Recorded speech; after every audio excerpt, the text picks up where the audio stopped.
گرمی میں آج بھی بلا کی گرمی ہے، دیکھتے ہیں کس طرف جاتا ہے. کچھ باہر کی گرمی ہے، کچھ گرمی اندر کریٹ کی جا رہی ہے بغیر کسی وجہ کے. آج جو عدالت میں ہوا عدت کیس کے کانٹیکس میں، وہ میرا خیال آپ لوگوں نے بھی اس کا وہ تماشا دیکھا ہوگا. ہمارے بھی لوگ گئے ہوئے تھے، یہ نعیم پنجوتا بھی وہاں تھے، انتظار کو بھی میں نے بلایا، وہ بھی شاید آ جائے. انہوں نے بھی اپنی آنکھوں سے دیکھا کہ اندر کس قسم کی زبان بولی گئی. مانیکا صاحب نے خان صاحب کی ذات کے بارے میں کیا کیا القاب جو ہیں وہ بیان کیے، کس کس طریقے سے انہوں نے انتہائی غلیظ اور گندی زبان استعمال کی.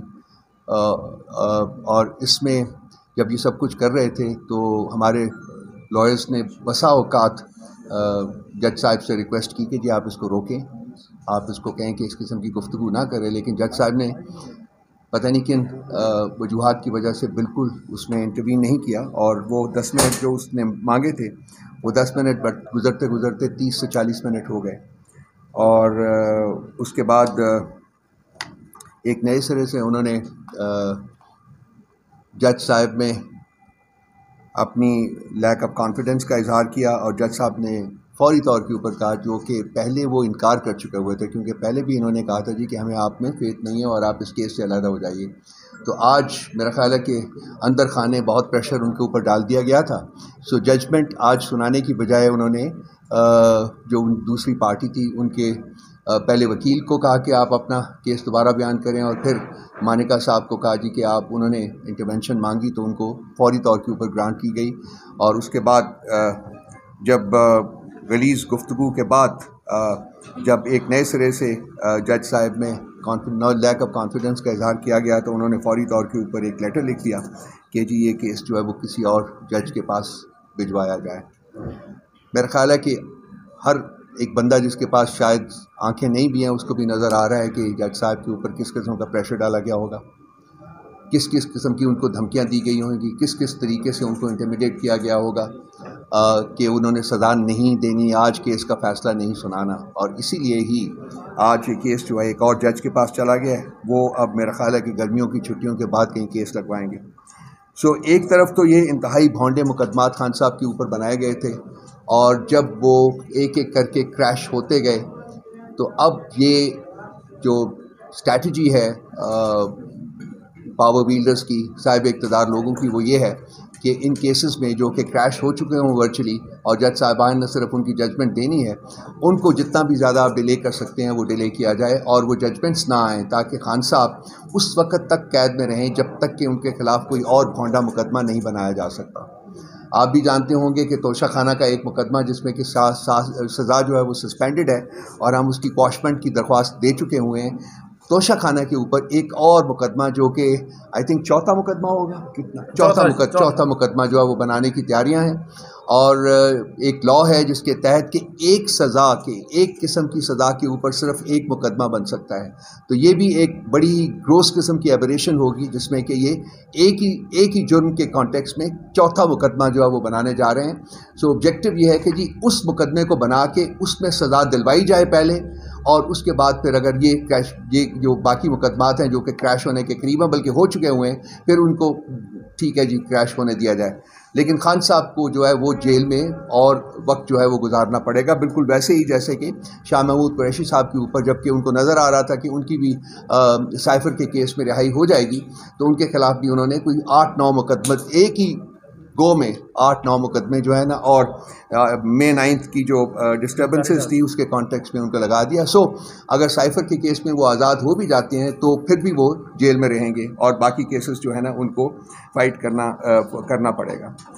دیکھیں یہ جو کچھ بھی ہے، میں نے چھوٹی سی ذرا تفصیل آپ سے بیان کی ہے، یہ مطلب اس میں کہیں انصاف نظر نہیں آتا، اس میں کہیں بھی کوئی ایسی چیز نہیں نظر آتی جس سے کہ انسان کا کانفیڈنس ریاست کے اسٹرکچر میں بنے کہ ریاست جو ہے چلیں اب تھوڑی سی امپروو کر رہی ہے اور آگے بڑھنے کا راستہ جو ہے اس کو کوئی مل رہا ہے. جو دن گزرتے ہیں اور ہر گزرتے دن کے ساتھ ایسا لگتا ہے کہ ریاست اور ریگریس کر رہی ہے. ریاست کے جو انسٹیٹیوشنز ہیں ان کے اوپر اسٹیبلشمنٹ کی جو پریشر ہے وہ اور بڑھتا جا رہا ہے. اور آج کا کیس ایک ٹپکل اگزامپل ہے اس چیز کی کہ جو ریاست ہے اور ریاست کے کرندے اور جو جن کے پاس طاقت ہے، جو پاور ویلڈرز ہیں، ان کی حد الوسع کوشش یہ ہے اور یہ اس کو ڈیفینیٹلی انشور کریں گے کہ خان صاحب کو جیل سے باہر نہیں آنا چاہیے، اور وہ اسی صورت میں ممکن ہے جب کہ ان کے کیسز کا فیصلہ جو ہے وہ نہ ہونے دیں. سو آج کا جو سین ہے وہ اس حالت میں بھی اپنے گروسم اور سکننگ قسم کے کنٹرولز کے ساتھ پھر انیکٹ ہوگا، شاید کتنی دفعہ انیکٹ کرنا پڑے. تو آج ہم لوگ انصاف کا قتل ہوتے ہوئے دیکھ رہے ہیں، ہم لوگ ریاست کو کمزور ہوتے ہوئے دیکھ رہے ہیں، ہم یہ تمام تماشا پچھلے 2 سال سے دیکھ رہے ہیں، اور اس سے پہلے بھی 76 سال کے عرصے میں جو اسٹیبلشمنٹ کا رول رہا ہوا ہے. میں تو بار بار کہتا ہوں کہ اگر اس ملک میں کوئی مسئلہ ہے جس کی وجہ سے یہ ملک ترقی نہیں کر سکا تو وہ اسٹیبلشمنٹ کی ڈائریکٹ انٹرونشن ہے یا انڈائریکٹ انٹرونشن ہے اپنے اسٹوڈنٹس کے through, kicking the prime minister out and then kicking them back into power. یہ ختم، اس کے لیے ہماری جو جدوجہد ہے وہ جاری رہے گی. اور آج بھی ہم نے اسی اسٹیبلشمنٹ کا ایک انتہائی گھنونا رخ جو ہے وہ عدت کیس کے کانٹیکس میں کمرہ عدالت میں دیکھا ہے. جب تک یہ ہوتا رہے گا نہ انصاف ملے گا، نہ آزادی ملے گی، نہ آئین بحال ہوگا، نہ قانون بحال ہوگا، اور نہ ہی جمہوریت بحال ہوگی. تو ہماری جدوجہد جو ہے وہ اس کے خلاف ہے اور یہ ہم جاری رکھیں گے. احمد فرحات کا کیس بھی آپ کے سامنے ہے. اتنے سارے دن اس کو حبس بیجا میں رکھ کر، پہلے اس کو میرا خیال ہے آزاد کشمیر باغ میں کہیں اس کی اپیرنس کروائی گئی کسی پولیس اسٹیشن کے اوپر، اور وہاں سے کہا گیا کہ مظفر آباد میں اس کے خلاف ایک کیس اور درج ہے، وہاں بھیجا گیا. تو وہاں سے وہ کیس کے سلسلے میں مجھے آخری اطلاعات ملی تھی کہ اس کو وہاں سے چھوڑ دیا گیا ہے. تو ایک نظم حقائق پر مبنی ایک نظم لکھنے کی پاداش میں ایک انسان کے ساتھ پچھلے 1 مہینے میں، 1.25 مہینے میں کیا ہوا. ہم یہاں بیٹھے ہوتے ہیں، ہمیں یہ نہیں پتہ ہوتا کہ یہاں سے ہم اٹھ کے گھر بھی جائیں گے کہ نہیں جائیں گے. یہ میرے چہرے کے اوپر ایک داغ جو ہے وہ تو موجود ہے، شاید ساری زندگی جو ہے وہ میرے ساتھ رہے، لیکن جو ریاست کے اوپر گھنونے دھبے جو لگائے جا رہے ہیں ایوری ڈے، ہر دن کے ساتھ، وہ کبھی نہیں دھلیں گے. اور یہی لوگ جو کہ آج ظلم و بربریت کا جنہوں نے بازار گرم کیا گیا ہے، کل ریاست اسی کے شکنجے میں آئیں گے اور سنوائی ہوگی. سنوائی کے بغیر ریاست آگے نہیں بڑھ سکتی ہے. سو جو لوگ رسپانسبل ہیں ان کو اکاؤنٹیبل بھی ہونا پڑے گا. جھوٹی کہانیوں کے اوپر مقدمے بنائے جاتے ہیں اور پھر ریاست کی تمام تر جبر اور فسطائیت کو بروئے کار لا کر ان مقدمات کو طوالت بخشی جاتی ہے تاکہ جو مجرمین ہیں، جو ان کے حساب سے مجرمین ہیں لیکن ایکچولی وہ مجرمین نہیں ہیں، وہ